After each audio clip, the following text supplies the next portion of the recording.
Hey guys, in today's video, we're talking about why you shouldn't try to draw your driver and a better strategy that you can use when you go play the next time out on the course. Exciting day for me, exciting day for performance golf. We have the man himself, Mr. Martin Hall to my left. If you've been golfing for any time, you know who Martin Hall is. He needs no introduction, but I'll give one anyway in case you're new to the game. Martin has been the most televised golf instructor in the history of the game. Okay, the school of golf that has been on forever. Martin has been a mentor of mine from afar. I've learned so much from Martin. I really appreciate everything you've done for me, for coaches, the game of golf, helped millions of golfers all over the world. We have the pleasure of working with Martin today and this week. And we're gonna talk a little bit about the $1 billion tee shot. We'll talk about that at the end of the video, a training series Martin put together to help you hit your driver much better. With that, Mr. Martin Hall, hey, I appreciate you being here. Oh, well, thanks. Nice to see you, and congratulations on all your success, Eric. You're doing a fantastic job. I mean that. Thank you. Listen, I want to take this opportunity to talk about what I think is an essential skill that golfers have to have. A go-to shot. You've got to be able to get the ball in play. And it doesn't matter what level you're playing at, you're going to need a go-to shot.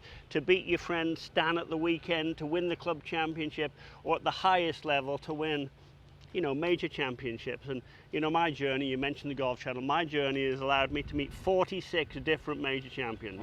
And one of the things I've asked each of them is, if it was the last hole of a championship, a major championship, what shot would you hit? Without exception, they said, the right-handers said they'd started a little low, a little left, and drift to the right. Not a single one said they would draw it. So we need a go-to shot. Now I think there's a few pieces to this. It may not be as long as your longest draw, but it'll be in the short grass. So the first thing I'm going to do is talk about where you should tee the ball. Well, that's pretty boring, isn't it? No, it's pretty important is what that is. So I'm going to get two club covers, and they're going to be our tee markers here, Eric. Great. So it would make sense if you're going to drive the ball straight. Let's say this is one tee marker, and this is another tee marker. If I want the ball to go in the middle of the fairway, it would make sense to stand right in the middle of the tee. Right or rubbish? Well, that's actually rubbish. You wouldn't do that. Every good player, all you've got to do is watch at the weekend. Step number one, they get on the right side of the tee. Right-handers get on the right side of the tee. So that's your tee block. Now, you're my student today. Yeah. So get over here and get on the right side of the tee. That's the first thing you want to do. Don't underestimate where you place the ball on the tee. Okay. Hey guys, if you're watching today's video and you enjoy the tips, but you really want to take your game to a whole nother level, my friends here at Performance Golf are hosting beautiful 2-day immersive golf schools with the best golf coaches in the world all around the United States. You know, I find a lot of golfers come in to see us and they're really not able to identify and fix their real root cause. And usually there's like 4 or 5 main swing issues we have, but finding the real one main root flaw that can domino effect and fix all the rest of the pieces is really the thing that makes or breaks someone's improvement. So if you want to make like 1 or 2 years worth of improvements in 2 days, I highly recommend you check out my friends at Performance Golf, these golf schools down below. Click the link down there, see if there's still a spot left in a location that works for you. It could be the thing that transforms your game. Look forward to having an awesome experience. Number two. Yeah. How high should you tee the ball? Not very high. Not very high at all if you're trying to get it in play. I was telling Eric before we started that I've come to know Rory reasonably well and his caddy Harry, and I've had some conversation with Tiger about this. Rory doesn't even carry long tees in his pocket or in his bag. Yeah. Harry does, but if Rory wants a long tee, he has to plead his case with caddy Harry. Now, when I say tee low, you were hitting some warm-ups there, and I think that's way too high to hit a fade. Okay, okay. So I'm going to make you do the pro thing. Yeah. And knock that down. I was saying, make me a little nervous. I don't know if I can do that, Martin. Well, with the hit on top. The test for me would be, you can see I've got 2 fingers under the ball there. The height that I would recommend you do is to get those 2 fingers touching the ground. So I want you to do that for me. Yeah, okay. Yeah, you're 2 not the fingers teacher underneath. today, you're the student. Okay, here we go, come on. So 2 fingers right underneath the tee. Yeah, and touch the grass with those 2 fingers. Now, So maybe right about there. Yeah, we haven't rehearsed this at all, have we? No, no, no. Does that look horribly low to you? Horribly low is the words I would use. Yeah, horribly low. But you see, I knew that before we were filming. Like, he's it too high. Yeah, okay. So, number one, if you want to hit the bullet fade, the one that starts left, comes out hot, and just leaks to the right. Number one, you need to tee it on this side of the tee. Yep. Number two, you need to tee it low. Number three, you get a little bit of insurance, because I'm going to have you swing a bit out to in. You get a bit of insurance if you hit it slightly off the toe of the club. You and I know that there's a gear effect with the driver. And I've found you can hit some incredibly good shots swinging 3, 4, 5 degrees out to in, as long as you hit the ball a dimple or two towards the toe. What would be the simplest way to do that? How about just address it off the toe slightly? Okay, I like that. All right, so let's start there. Yep. So I've made you tee it down at an uncomfortable level. Yep. I'll probably put the ball on the... Where would you normally tee it, do you think, if you were trying to fade it? Well, thinking that I like to think I know a little bit about how to play a little bit, I might do the right side of the tee box as well, but I don't tee it that low. That is definitely lower than I would think to do, for sure. Good, well, hopefully you will now. Yeah, I will. I'll make that adjustment. And then you like a little bit, if anything, if I'm not on the middle, maybe slightly towards Slightly the toe. off the toe, Okay. slightly off the toe. Now, obviously, if you've teed it on the right side of the tee, you've almost aimed yourself a bit left. We're going to aim at that left palm just to the side of the green there. Yes, okay. So let's see what we get there. Yep, okay. And then I've got a couple of other little things that go into this sort of quick start guide as to how to hit that bullet fade. Here we go. Come on, Martin. Talk to me. You're welcome. Talk to me. That's pretty good there, huh? Come on, that worked pretty How good with the was low that? tee.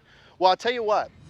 Right away with the ball being lower, changed part of my intention of how I felt like the club needed to work through the ball. Absolutely. And I think a lot of golfers, to the point of this whole series, Martin, and what we're talking about, a lot of golfers have this idea that they need to optimize their driver and tee it way high and swing way into out.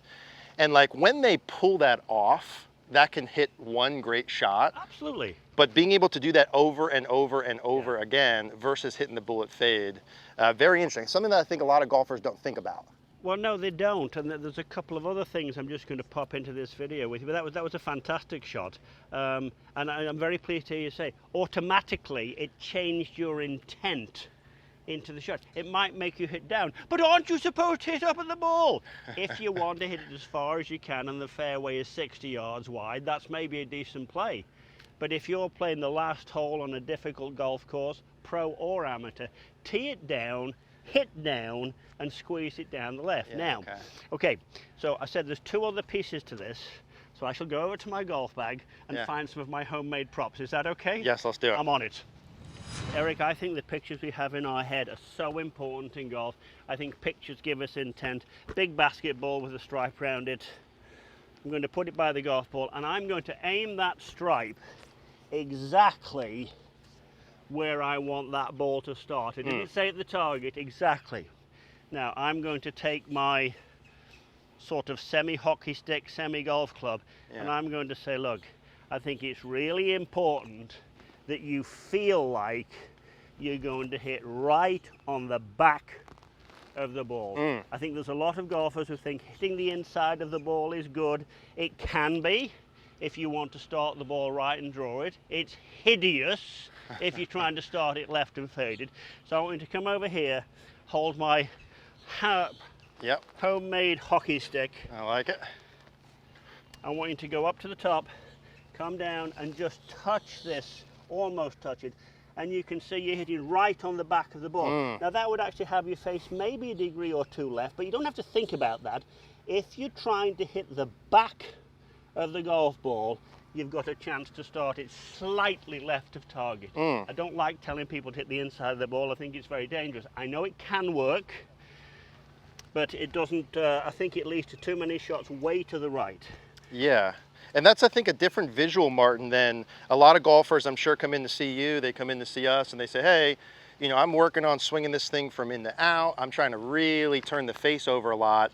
And I'm like, well, how's that working, right, when you go play? Well, They said, that's a great question. yeah, maybe on a launch monitor, you can hit a couple Yeah. nice ones. But Yeah. like, how about hole 15, 16, 17, 18, when you're playing, the bullet fade is just so much more reliable. So I'm trying to get this back of the Can I club. just circle back there Yeah, just yeah. a little bit, Eric? So, I mean, the way that I've got to here, I mean, like a lot of teachers, I used to teach the draw a lot, and I eventually came to the point of, you know, it's so difficult for most people to do. If you could do it, great, but Yeah. the misses are so severe with it. You know, it's wide right or swerving low left. So I like teeing on the right side of the tee. I like teeing it low, 2 fingers. I like trying to hit the back of the ball. And then I just want to give you one thought that I use on the golf course that I got from Sir Nick Faldo, and I know you spent time with Sir Nick, and what a player he was in his time. And Nick's thought was, turn through with your right shoulder as you keep your right wrist bent. And if you're watching this one, Nick, thank you very much, because it's a great thought. Come on, more right through. Come on. Right shoulder through, right wrist Right back. shoulder through. Hit my Okay. hand, hit me. More like I'm that. old, but I'm still strong. I don't Oh, wanna hit hurt me. you. That's better. Hit me. Good. Okay, right All shoulder right, through, so right we've wrist got, back. here we go for the bullet fade. Yep. We've got ball on the right side of the tee. We've got ball teed down. We've got hitting the back of the ball as you turn through and keep that right wrist bent. I love it. A little bit of toe Let's hit bias. this one for Sir Nick. There we go. Come on, Sir Nick. Oh, Martin, thank Golf you. Thank clap. you. Thank you. Thank you. Golf clap. There was Appreciate no that. edit there, everybody. I promise you. He just hit 2 fantastic fades. Thank just you. amazing. I appreciate that. Those things worked real live for me, and they're going to work for you as well. Now, in future videos we're going to do in the next couple days and next week, if you already have a fade, maybe it overfades to the right, the next video is going to help you clear that up. This is all part of the $1 Billion Tee Shot video series that Martin did here with Performance Golf.